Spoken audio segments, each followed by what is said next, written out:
جب نفس انسانی کو پیدا فرمایا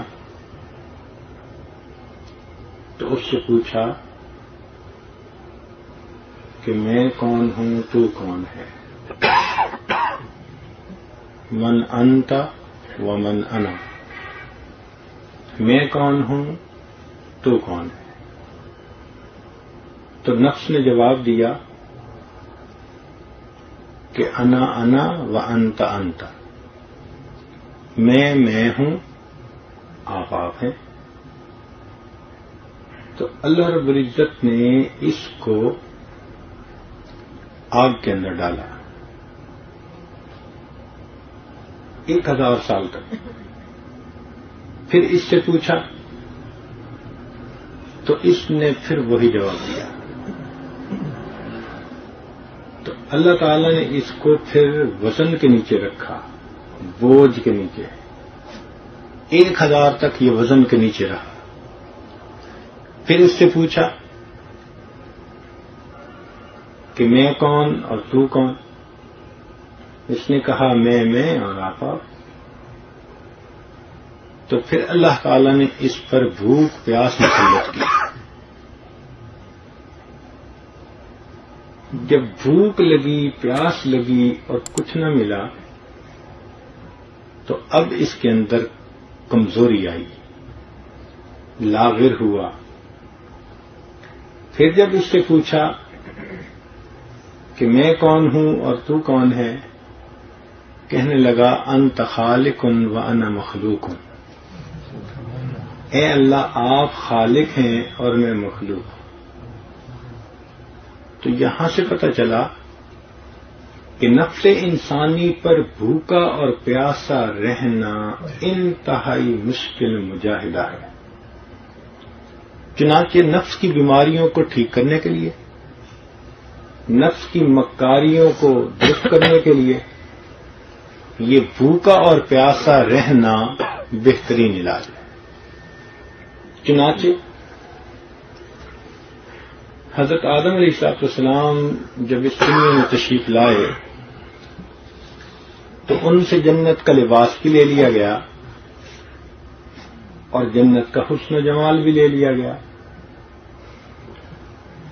ایک مرتبہ انہوں نے پانی میں جب اپنا چہرہ مبارک دیکھا تو اس پر وہ سجاوٹ تو نہیں تھی جو جنت میں تھی، یہ تو دنیا کا چہرہ تھا۔ تو انہوں نے پھر تمنا کی کہ اے اللہ مجھے کبھی اس حسن کی جھلک ہی مل جائے، کچھ تھوڑی سی، ہلکا سا نمونہ۔ تو ان پر اللہ تعالی نے 3 روزے متعین فرمائے جن کو ایام بیض کے روزے کہتے ہیں، 13، 14، 15 تاریخ چاند کی۔ یہ تینوں دن وہ ہوتے ہیں جب چاند بھرپور حالت میں ہوتا ہے، روشن راتیں ہوتی ہیں۔ تو ان 3 دنوں کے نور نے پھر چہرے کو منور کر دیا۔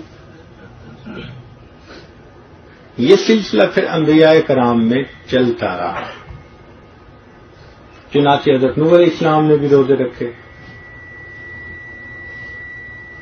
حتیٰ کہ حضرت داؤد علیہ السلام نے تو 1 دن روزہ اور 1 دن افطار اپنی زندگی ایسے بسر کی، اسی لیے اس کو صوم داؤدی کہتے ہیں۔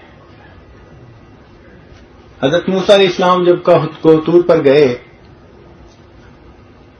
تو ان کو بھی 40 دن روزے رکھنے پڑے۔ حضرت عیسیٰ علیہ السلام نے بھی 2 مہینے روزے رکھے۔ اس امت پر بھی اللہ تعالی نے اسی عبادت کو متعین فرمایا۔ چنانچہ ارشاد فرمایا یا ایھا الذین آمنوا کتب علیکم الصیام کما کتب علی الذین من قبلکم لعلکم تتقون، اے ایمان والو تم پر روزوں کو فرض کر دیا گیا جیسے کہ یہ روزے تم سے پہلے والوں پر فرض کر دیے گئے تاکہ تم متقی بن جاؤ۔ چنانچہ روزوں کا بنیادی مقصد انسان کے اندر گناہوں کا زور ٹوٹے اور اس کو نیکی پر استقامت نصیب ہو جائے، بہت متقی اور پرہیزگار بن جائے۔ اس لیے جتنی بھی آسمانی کتابیں ہیں وہ اسی مہینے میں اتاری گئی۔ رمضان کی 3 تاریخ کو تورات، پھر 6 تاریخ کو انجیل، پھر 12 تاریخ کو، پھر 18 تاریخ کو مختلف کتابیں، مختلف صحائف اتارے گئے، حتیٰ کہ 27 رمضان کو قرآن مجید اتارا گیا۔ تو جتنے بھی صحیفے ہیں یا آسمانی کتابیں ہیں سب اسی مہینے میں نازل ہوئی۔ یہ خاص برکتوں اور رحمتوں کا مہینہ ہے۔ انسان کو نیک بنانے کے لیے اس ایک مہینے کے اندر اتنی برکتیں ہیں کہ زندگی کا رخ بدل سکتی ہے۔ مگر ہم روزہ کو رکھیں شرائط کے ساتھ۔ آج کل تو روزہ ہم ایسے رکھتے ہیں کہ فجر میں اتنا کھاتے ہیں کہ مغرب تک کھٹی ڈکاریں ہی آتی رہیں، اور عصر جب شروع ہوتی ہے تو پڑھتے ہی پھر روزے کا سوگ منانا شروع کر دیتے ہیں، دسترخوان لگا کے، چیزیں سجا کے بیٹھے ہوتے ہیں مسکین بن کے کہ دیکھو ہر چیز سامنے ہے، ہم کھا نہیں سکتے، اور ادھر روزہ افطار ہو رہا ہوتا ہے اور قبولیت دعا کا وقت ہوتا ہے، اور ہم لگے ہوتے ہیں کہ چٹنی لانا اور دہی بھلے بھول گئے اور دودھ سوڈا کہاں ہے، ہم ان باتوں میں لگے ہوتے ہیں۔ وہ جو قبولیت دعا کا وقت تھا اس کو بھی ہم صحیح طرح سے کیش نہیں کروا پاتے۔ اس لیے نبی علیہ السلام نے فرمایا نوجوانوں کو کہ اے نوجوانوں، تم میں سے جو کوئی نکاح کرنے کی استطاعت رکھتا ہو تو اس کو چاہیے کہ نکاح کرے، کیونکہ جوانی کی زندگی میں انسان گناہ سے نہیں بچ سکتا۔ تو جب گناہ سے نہیں بچ سکتا تو اس کا جائز طریقہ اپنا لینا چاہیے۔ اگر بھوک لگی ہے تو بندے کو چاہیے کہ کھانا کھائے، تو فرمایا کہ اس کو چاہیے کہ نکاح کر لے، اور جس کے پاس نکاح کی استطاعت نہ ہو، حالات ایسے نہ ہوں، تو اس کو چاہیے کہ روزے رکھے۔ معلوم ہوا کہ نبی علیہ الصلوۃ والسلام نے جو نوجوانوں کے لیے دوا روحانی تجویز کی وہ روزوں کی تھی۔ روزے رکھیں، ذرا اپنے آپ کو بھوکا پیاسا رکھیں، تو پھر نفس کی انانیت ٹوٹتی ہے، زور ٹوٹتا ہے، اور انسان کے اندر گناہوں کا جوش کم ہو جاتا ہے۔ گناہوں کی وجہ سے انسان بہت مصیبتیں اپنے سر پہ لے لیتا ہے۔ یاد رکھیں اللہ تعالیٰ ارشاد فرماتے ہیں ظاہر الفساد فی البر والبحر بما کسبت ایدی الناس،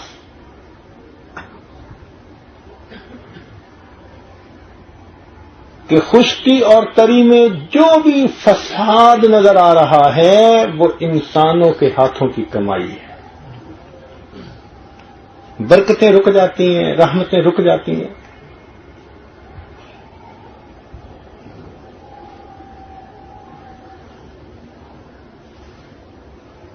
ایک چھتری ہوتی ہے نا آدمی کے اوپر، جو اسے بارش سے جو ہے بچاتی ہے،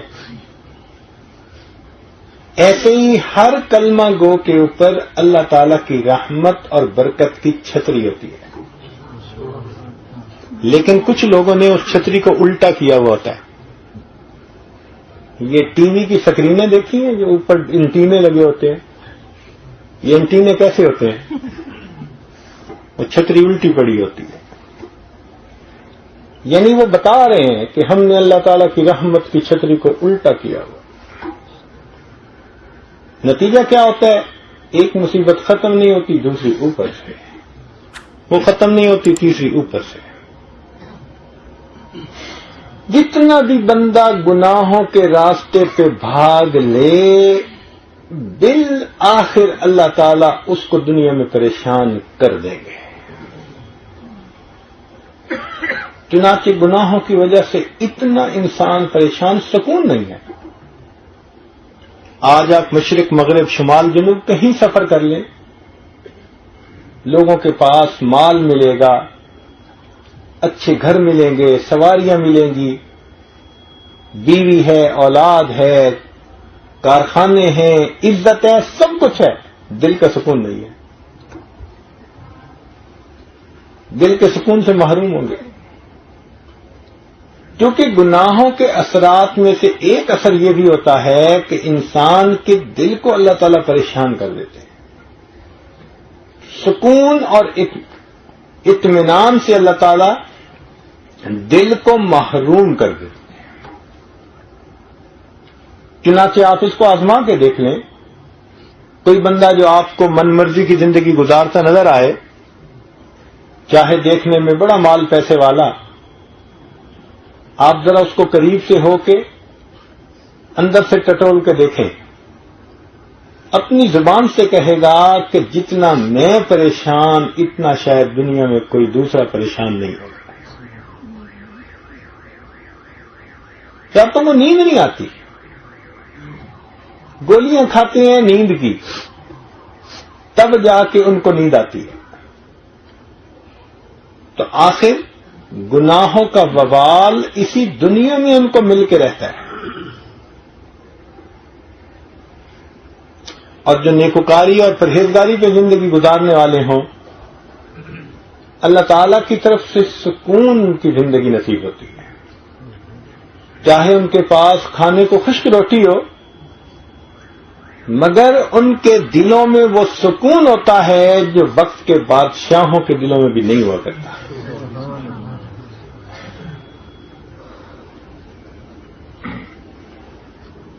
تو گناہوں کی وجہ سے انسان، آج لوگ سمجھتے ہیں اور جی مجھے پڑوسی نے پریشان کر رکھا ہے، مجھے میرے ٹیچر نے پریشان کر رکھا ہے، اولاد نے پریشان کر رکھا ہے، بیوی نے پریشان کر رکھا ہے، بھائی نے پریشان کر رکھا ہے، کاروبار نے پریشان کر رکھا ہے۔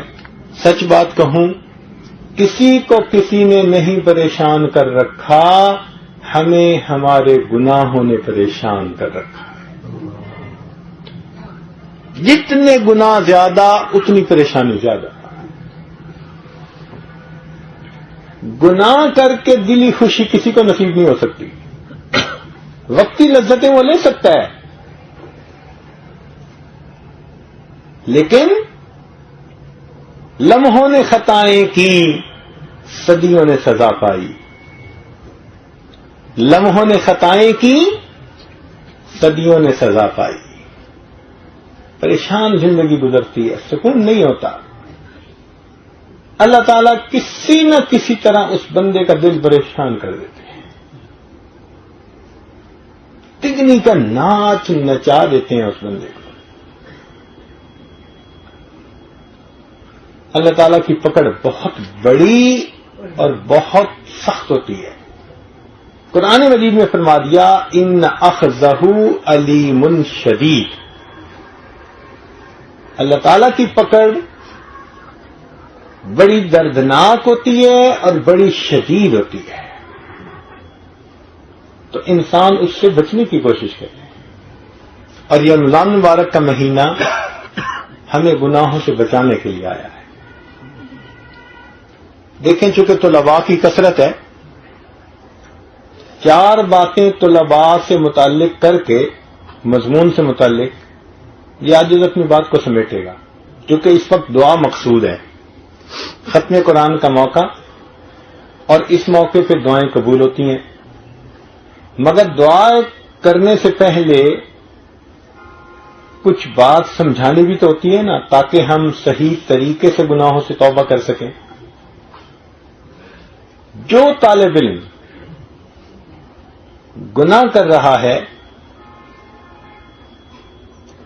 ان گناہوں کی وجہ سے 4 طرح کی مصیبتوں میں وہ مبتلا کیا جاتا ہے. کوئی کسی مصیبت میں، کوئی کسی مصیبت میں. سب سے پہلی مصیبت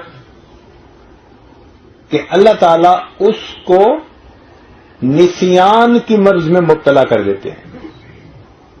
نسیان کہتے ہیں بھولنا. اس لیے ہمارے بزرگوں نے فرمایا کہ جہاں عصیان ہوگا وہاں نسیان ہوگا. یہ جو آتے ہیں نا طالب علم، قاری صاحب یاد تو کرتے ہیں بھول جاتا ہے، وہ اصل میں گناہوں کا وبال ہوتا ہے. اس گناہوں کی ظلمت کی وجہ سے ان کے دماغوں سے، دلوں سے اللہ قرآن مجید کا نور نکال لیتے ہیں. آگے بڑھتے ہیں، پیچھے سمجھ نہیں آتی، بھول جاتے ہیں. پھر آگے بڑھتے ہیں، پیچھے بھول جاتے ہیں. پنجابی میں کہتے ہیں آگے دوڑ تو پیچھے چوڑ. اس لیے منزل سنانی ان کو ایک مصیبت نظر آتی ہے. استاد کہہ دے کہ منزل سنوں گا، دیکھیں پھر ہوتا کیا ہے. بہانے کریں گے جی استاد جی یاد تو کیا تھا. بھائی یاد تو کیا تھا، لیکن اس کے ساتھ ساتھ اور کیا کیا تھا کہ جس کی وجہ سے بھول گئے. حدیث پاک کا مفہوم کہ جس طرح اونٹ اپنی رسی سے جلدی چھڑا کے نکل جاتا ہے، قرآن مجید اسی طرح انسان کے سینے سے گناہوں کی وجہ سے جلدی نکل جاتا ہے.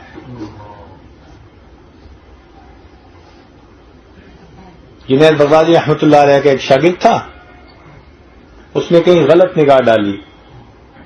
انہوں نے منع بھی کیا، اس نے کہا نہیں میں نے تو ویسے ہی دیکھا تھا. توبہ نہیں کی.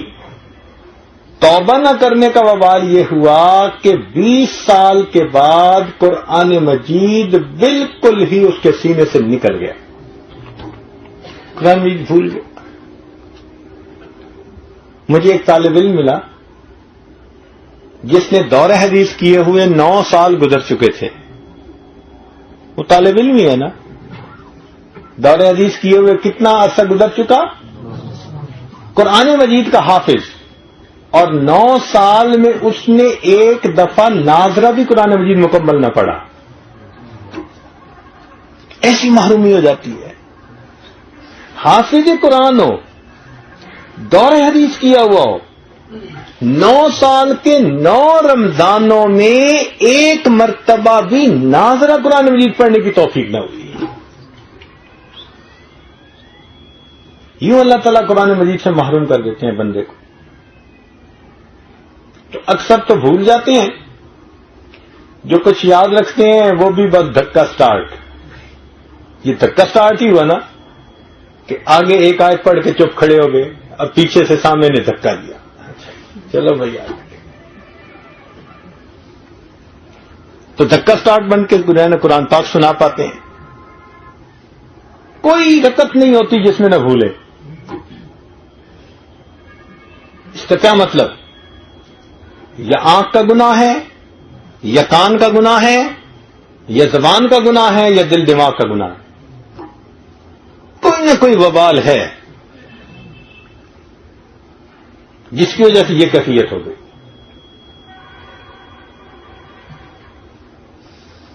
تو یہ مصیبت پہلی ہوتی ہے. اکثر طلباء اس مصیبت میں گرفتار ہوتے ہیں. دل میں غیر اللہ کی محبت آئی اور قرآن مجید کی نعمت سے محرومی ہوئی. تو جہاں عصیان ہوگا وہاں نسیان ہوگا. نسیان بھول کو کہتے ہیں. امام شافعی رحمۃ اللہ فرماتے ہیں کہ میں نے اپنے استاد سے کہا کہ بھول جاتا ہوں تو اس کا کوئی طریقہ بتائیں، کیا ہے علاج؟ تو انہوں نے فرمایا کہ گناہ کرنا چھوڑ دو. اس روئے داد کو انہوں نے شعر میں یوں کہا: شکوت الی وکیع سوء حفظی فاوصانی الی ترک المعاصی فَإِنَّ الْعِلْمَ نُورٌ مِّنْ إِلَٰهِ وَنُورُ اللَّهِ لَا يُعْطَىٰ لِعَاصٍ. اور جو اللہ تعالیٰ کی بندگی کر رہے ہوتے ہیں ان کے لیے قرآن مجید کو یاد کرنا آسان ہوتا ہے. چنانچہ حضرت مولانا قاسم نانوتوی رحمۃ اللہ علیہ کے بارے میں آتا ہے کہ حج کے لیے تشریف لے گئے. اس زمانے میں بحری جہازوں کے ذریعے سے جاتے تھے. جیسے پاکستان سے سفینۃ الحجاج جاتا تھا ہزاروں لوگوں کو لے کے. ہوائی جہاز عام نہیں تھے. اب کئی مرتبہ ایسے ہوتا کہ جہاز چلا اور راستے میں بحری طوفان آ گیا تو طوفان کی حالت میں جہاز کو لنگر انداز کرنا پڑتا تھا. لنگر ڈال دو، وہیں کھڑے ہو جاؤ بس. اگر لنگر نہ ڈالیں تو جیسے آتی ہیں لہریں تو لہروں کے ساتھ جہاز ایسے اوپر نیچے ہوتا ہے. اور کئی مرتبہ لہر اتنی اونچی کہ جہاز یوں جو ہوا تو یوں گر جاتا ہے. پورے کے پورے مسافری سمندر کے اندر جہاز ڈوب جاتا ہے. تو اس لیے وہاں پھر انتظار کرنا پڑتا تھا. اب کئی دفعہ طوفان 15 دن بعد اترا، مہینے بعد اترا. تو بحری جہاز کے سفر میں ایک یہ عجیب بات تھی کہ کئی مرتبہ حج کے ایام آ جاتے اور ابھی سفر مکمل نہ ہوتا تو لوگوں کا حج ہی رہ جاتا.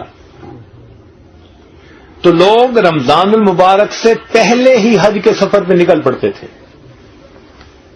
حضرت جب چلے تو آپ کے شاگردوں کا بھی ایک قافلہ ساتھ تھا. تو رمضان شریف سمندر میں آ گیا. اللہ تعالی کی شان کے علماء تو سارے تھے اور مکمل حافظ ان میں سے کوئی نہیں تھا. اب آپس میں سوچنے لگے کہ بھئی رمضان بھی آ گیا تو کیا کریں. کسی نے کہا جی آخری صورتوں سے پڑھا دیں. تو فرمانے لگے کہ نہیں، اتنے علماء کا مجمع ہو اور آخری صورتوں سے پڑھیں یہ بھی دل نہیں چاہتا. فرمایا میں کوشش کروں گا. چنانچہ حضرت روزانہ ایک پارہ یاد کرتے اور رات تراویح میں سنا دیتے.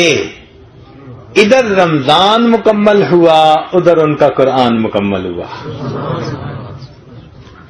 30 دن میں بھی اللہ کا قرآن ان کے سینے میں.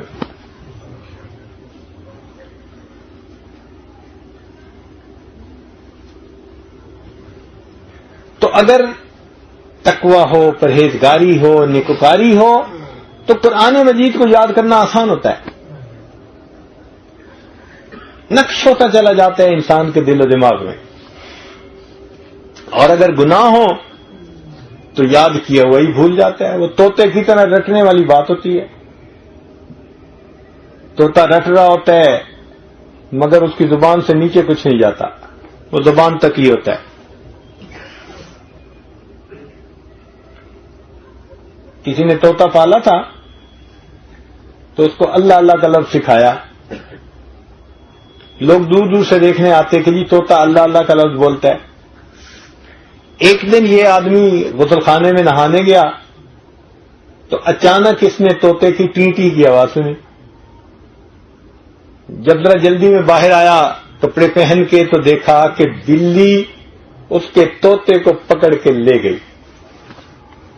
بڑا اس کو افسوس ہوا. ایک اللہ والے کے پاس بیٹھا تھا تو اپنے واقعہ سنایا کہ جی میرے طوطے کو بلی نے کھا لیا، اور طوطا اللہ اللہ بھی کہتا تھا. تو اس نے ایک سوال پوچھا کہ حضرت مجھے یہ سمجھ نہیں آئی کہ طوطے کو سکھایا تو میں نے اللہ اللہ تھا لیکن مجھے اس کی آواز ٹی ٹی کی آئی. تو اللہ والوں نے اس کو بات سمجھائی. انہوں نے کہا دیکھو بھائی، آپ نے جو اس کو اللہ اللہ سکھایا تھا اس کی زبان پہ اللہ کا لفظ تھا، اس کے دل میں ٹی ٹی تھی. اور موت کے وقت وہ کچھ نکلتا ہے جو دل میں ہوتا ہے، جو زبان پہ ہوتا ہے وہ کام نہیں آتا. تو بعض طلباء ایسے ہی ہوتے ہیں، ان کی زبان پہ اللہ کا قرآن ہوتا ہے اور ان کے دل میں مخلوق کی محبت کی ٹی ٹی ہوتی ہے. نتیجہ کیا نکلتا ہے؟ کہ بالآخر وہ اندر کی ٹیٹی غالب آ جاتی ہے.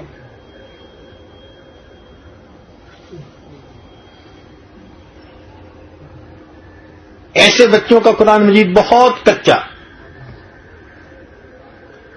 تو جو طالب علم گناہوں سے سچی توبہ نہ کرے اس کو 4 طرح سے مصیبت میں ڈالا جاتا ہے. عزیز طلباء کتنے طرح سے؟ 4. ذرا اونچا بولے نا. 4. آپ کو سبق یاد کروائیں اور پھر دعا کریں. 4.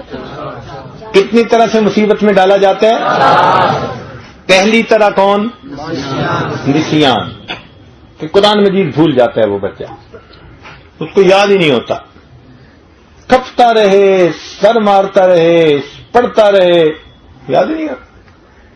آج یاد کرے گا کل ختم, 2 دن یاد رہے گا تیسرے دن ختم. قرآن اس کے دل میں قرار نہیں پکڑتا. یوں سمجھیں کہ جیسے کوئی دیوار بنی ہوئی ہو نا گارے سے, اور اس کے اوپر اور عمارت کڑی کرنی ہو, تو یہ ہمارے انجینئر حضرات کہتے ہیں جی کہ نیچے کی اینٹوں کو پہلے برش سے, لوہے کے برش سے صاف کرنا پڑے گا. اگر مٹی رہ گئی تو سیمنٹ نہیں پکڑے گا. جس طرح مٹی والی اینٹ سیمنٹ کے ساتھ جوڑ نہیں بنا پاتی, اسی طرح میلا دل قرآن مجید کے ساتھ جوڑ نہیں بنا پاتا. جوڑ کچا. تو پہلی مصیبت جو آتی ہے وہ کیا؟ اللہ تعالی گناہ کرنے والے, مستقل گناہ کا عادی ہو جو, ایسے بندے کو نسیان کا مریض بنا دیتے ہیں. دوسری بات, جو طالب علم گناہوں سے باز نہ آئے اس کے اوپر دوسری مصیبت آتی ہے کہ اللہ تعالیٰ اس کو جوانی میں بیماری کی مصیبت لگا دیتے ہیں. جوانی میں بیمار. آپ دیکھیں کہ کچھ طالب علم بیٹھے ہیں تو اٹھ نہیں سکتے, کہتے ہیں جی بس درد ہوتی ہے کمر میں. جو 80 سال کے بوڑھوں کو جا کے درد ہوتی ہے, ان کو 18 سال میں درد ہو رہی ہوتی ہے. کہتے ہیں حضرت بس بیٹھے ہوئے اٹھے تو آنکھوں کے آگے اندھیرا آ جاتا ہے. وہ جو اندر کا اندھیرا ہے نا وہ آنکھوں کے سامنے آ جاتا ہے. جیسے کسی نے کہا تھا جی کہ بچپن تھا, پھر لڑکپن آیا اور پھر بڑھاپا ہی آ گیا, جوانی دیکھی ہی نہیں. یہ بیچارے ایسے ہی ہوتے ہیں, جوانی دیکھی ہی نہیں ہوتی. کون سی مرض ہے جو ان کو نہیں ہوتی؟ ایسے طلباء کو روز بیمار, روز کی چھٹی, قاری صاحب تھک جاتے ہیں پوچھ پوچھ کے, سمجھا سمجھا کے, ہڈیوں کا ڈھانچہ بنے ہوتے ہیں. دیکھنے سے صاف پتہ چلتا ہے کہ کوئی ٹی بی کا مریض اٹھ کے واپس آ گیا ہے.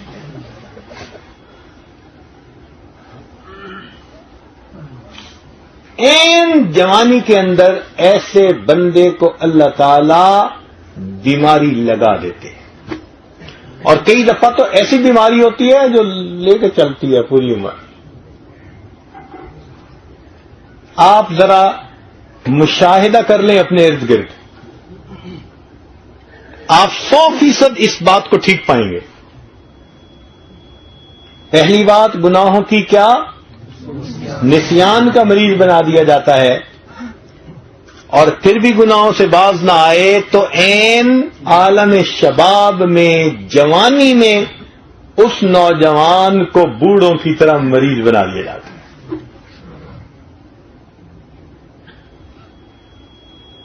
دیکھنے میں نوجوان مگر اندر سے کھوکھلا, جیسے دیمک چاٹ لیتی ہے نا, ایسے اس کی جوانی کو گناہ چاٹ لیتے.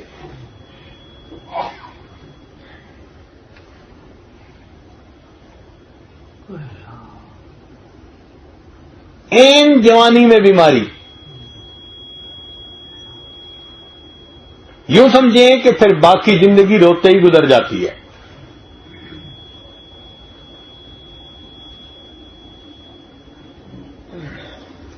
کبھی تو ڈپریشن کا مرض ہو جاتا ہے ان کو، مایوسی کی بیماری. چنانچہ کتنے نوجوانوں کو آپ دیکھیں گے مایوسی ان کے دماغوں میں. پھر ان کو نہ خدا اچھا لگتا ہے، نہ دین اچھا لگتا ہے، نہ کچھ اچھا لگتا ہے. وہ گناہوں کا وبال ہوتا ہے، اپنے ہاتھوں سے جہنم جانے کا راستہ ہموار کر رہے ہوتے ہیں. تو جو بچہ طالب علمی کے زمانے میں گناہ کرے اور توبہ نہ کرے، 4 طرح کی مصیبتوں میں سے کسی ایک مصیبت میں آزمایا جاتا ہے. پہلی مصیبت، اللہ تعالیٰ اس کو نسیان کا مریض بنا دیتے ہیں. دوسری مصیبت کہ اللہ رب العزت اس بندے کو عالم شباب میں، جوانی میں بیماریوں کا مجموعہ بنا دیتے ہیں.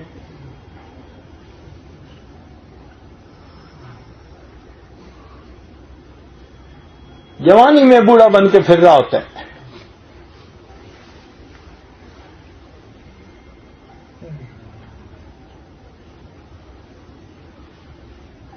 بیماریوں کا مجموعہ.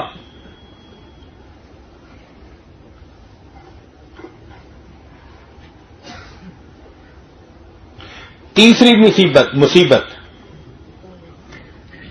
کہ اللہ رب العزت اس کو کسی دنیا دار بندے کا ماتحت بنا دیتے ہیں. اللہ تعالیٰ اس کو کسی نہ کسی دنیا دار بندے کا ماتحت بنا دیتے ہیں. ان کے سامنے اس کو رسوا کرتے ہیں. ہے قرآن والا مگر دنیا داروں کے پیچھے پھر رہا.